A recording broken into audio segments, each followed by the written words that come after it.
Welcome to this week's episode of Gods and Monsters by E.E. King. Read by me, E.E. King. Each week, MetaStellar releases a new episode of Gods and Monsters both in print and on audio YouTube. And now, episode 22, Delicate Dust. Last week, Jim was visited by a Mimi, matriarch of the Lenni Lenape tribe. Chapter 63, Gabrielle, San Francisco, 1985, Delicate Dust. The world is 1/4 colored for Gabrielle. In the mornings, if he wakes beside the dust of a beautiful stranger, he knows he's drained the world of a bit of color, a bit of beauty, however deadly. He doesn't like these new observations coloring his world with empathy. He wishes for the old black and white order of his heart. He wants to shut his eyes to the light, to stop listening to the cries in the night, but he cannot. Part of him is captivated by the burgundy of his wine, the maroon in an orchid's throat, the rich red of a stranger's lips. Longer and longer waves of red light populate his world with shades of diversity. He is still divided, shades contained neatly inside hard lines, but bit by bit, light wave upon light wave, he is becoming helpless. He is becoming human. Chapter 64, Jim, Green, New York, 1985, Blood Money. That week, Jim drives to Green Village. Green is not a major tourist destination nor a major transportation route. Still, lying between New York and the Catskills, it has roads leading to both. It's a peaceful town with a lovely old historic center square, a pleasant day trip from the city, and a nice place to linger en route to the mountains. Green and the surrounding environs offer enough knick-knack and antique shops to provide Jim markets for his totems. I spent a summer near here when I was younger than you are now, Ryo's voice says, blowing warm against Jim's face. I was following a girl, but it didn't last. Never did with me.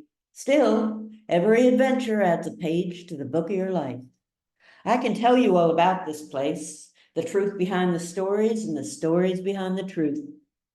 The town was named in honor of General Nathan Greene, the fighting Quaker. He'd been raised pacifist, but converted to combat during the Revolution. Greene is revered, a hero. The blood he shed washed away, leaving honor behind. Just across the square is a Green Page Seed Company started in 1896. It's still a family business. Each spring, crocuses emerge around it, green as hope, and they always painted that same bright hyacinth blue. The place looks just like it did when I was here last, over 30 years ago. The Three Sisters Silk Mill on your left, now that is quite a story. The mill was founded in 1894 by three spinsters. Sisters, they said they were, though they couldn't have looked more different. Smoke rose from the mill every winter, but no one ever saw them gathering wood or hear them engaging a boy to deliver logs. They were odd and standoffish, never mingling in the village courtyard, attending summer festivals or winter sledding fetes. They hired no one, preferring to do all the weaving themselves. They vanished one night, leaving the doors of the mill ajar, when 2 weeks later, Mr. Leon Aram Nigerian walked through the open door. He found a large room containing 32 looms. Each loom had already been threaded. The woof measured out. Both warp and woof were of unique fineness and sheen. Although Leon searched high and low, no records of purchase could be found. The thread's origin could not be traced, and although the Nigerian ribbon mill continues to weave fine cloth, it's never managed to match the strength and beauty of that original thread. Now that I'm gone, I wonder more than ever about those sisters. Wonder what or who? Don't you know? Jim whispers to the voice in his ear.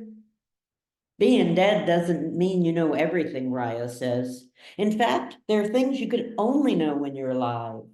The fragrance of a flower, the taste of snow on an outstretched tongue, the feel of someone breathing beside you in the night. Most of the senses survive only as memory. But wouldn't you know about the sisters who owned the mill? Jim asked. He wonders when life became so peculiar that it's normal to have conversations with ghosts. The sisters are something else altogether, Ryo says. It would take more than a lifetime or a death to understand that fabric. As Jim makes his way through the historic square, the wind ceases its chatter. The green library rises from the village square like a remnant of ancient Greece. It's flanked by marble columns. Inside, intricate wooden pillars tower above the mosaic floors. The denizens of Athens would have felt comfortable here, but Jim does not.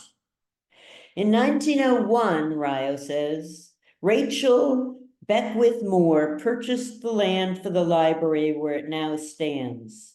But before she could heft a stone or turn a page, she died. Rachel's sons, William and James Moore, built the library as her memorial. They could well afford to satisfy their mother's whims for culture. William, an attorney and financier, had won his place among the foremost financiers, robber barons of the 19th century. The brothers had formed Nabisco Bakery and owned the First National Bank, Continental Fire Insurance Company, Western Union Telegraph Company, American Cotton Oil Company, and Bankers Trust, as well as 9 railroads. William, in partnership with J.P. Morgan and John D. Rockefeller, conquered Andrew Carnegie to create U.S. Steel. History of U.S. steel mills is pretty ugly. More than once, molten metal spilled onto the workers, searing flesh from bone, coating skeletons with steel. Machines often got caught in rapidly moving belts, which jerked arms from sockets. Henry Frankel, aged 12, was decapitated by spinning blades, which also severed both his arms and legs. His tiny, lifeless trunk was hurled 50 feet before hitting a wall, splattering the workers with a fine rain of blood, muscle, and bone. Of the 526 deaths in 1907, only 30% of the widows and children received any benefits. Today, the Moores are revered and green as large-hearted philanthropists. In time, the blood of working men has washed off their money. It's now as green and fresh as the land once was. Ryo's sighs rustle the pages of a book lying open on the table.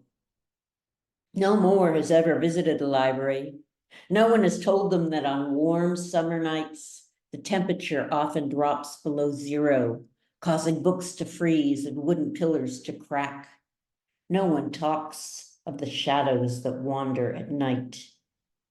The residents of Green pretend they don't see the frost and snow piled around the buildings on sunny days, or smell the scent of burning flesh that rises on cold nights. When I lived here, 2 high school boys, Kyle and Sam, hid overnight in the library on a dare. In the morning, they were discovered by the librarian, Ms. Beechwood, huddled in a corner, pale as ghosts. Kyle's sandy hair had been bleached white. Sam's thick black curls had dwindled into thin ash gray wisps. Forever afterwards, the boys suffered bone-crippling bouts of arthritis, even on the warmest nights. They'd been great athletes, but now their joints crackled like old men's if they moved faster than a walk. Kyle and Sam had always been bullies, but now they couldn't bear to see a fly swatted or a beetle stepped on, even in the summer when June bugs made everyone crazy with buzzing. They wept at the genocide of grasshoppers, even though, if left unchecked, they defoliate every rose bush in town.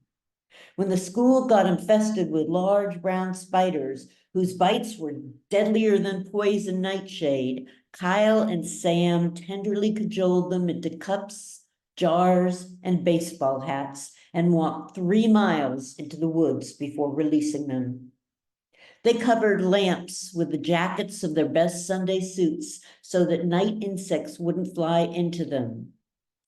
Even though the boys had never studied entomology, they knew that moths navigated using the moon as their guide long before fire and light bulbs.